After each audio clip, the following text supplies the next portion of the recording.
Hello বন্ধুরা, তোমরা সকলে কেমন আছো? আশা করি তোমরা সকলে ভালো আছো আর আমিও ভালো আছি। তো তরুণিকা ব্লগে তোমাদের সকলকে স্বাগত। চলে এসেছি আজকে একটা নতুন ব্লগ নিয়ে। আমি বেশ কিছুদিন ব্লগ দিতে পারিনি। আমি যেহেতু গান গাই, এই জন্য আমার ডিস্ট্রিক্ট কম্পিটিশান ছিল, মানে ব্লগ ডিস্ট্রিক্ট অ্যান্ড স্টেটের কম্পিটিশান ছিল। তো সেটা নিয়ে ব্যস্ত ছিলাম, এই জন্য ভিডিওগুলো ছিল বাট এডিটের জন্য দেওয়া হয়নি। তো আমি লাস্ট দিয়েছিলাম আমার মাসির বাড়ি।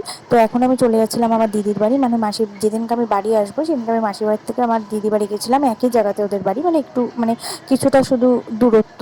আমার মাসির বাড়ি একদিকে আর আমার এই বদ্দির বাড়ি অন্যদিকে।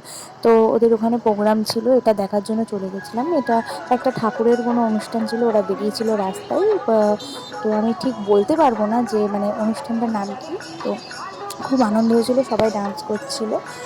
তো তারপরে আমি একটু তাড়াহুড়া করেছিলাম, কারণ কি আমাদের ট্রেন ধরার তাড়া ছিল, তাড়াহুড়া করে চলে এসেছিলাম। ফাইনালি আমি ট্রেনে উঠে গেছি এবং বাড়িতে পৌঁছে গেছিলাম। সেটা আমি তোমাদের সাথে অতটা ভালো করে ক্লিয়ার করতে পারিনি, কারণ কি খুব টায়ার্ড ছিলাম। এই কারণে একটু শরীরটাও খারাপ হয়ে গেছিলো। তো ব্লগটা একটুকু মানে এইটুকুই ছিল। তো ভালো লাগলে লাইক কমেন্ট শেয়ার করো। এখন প্রতিদিন ব্লগ পাবে। বাই, সবাই ভালো থেকো।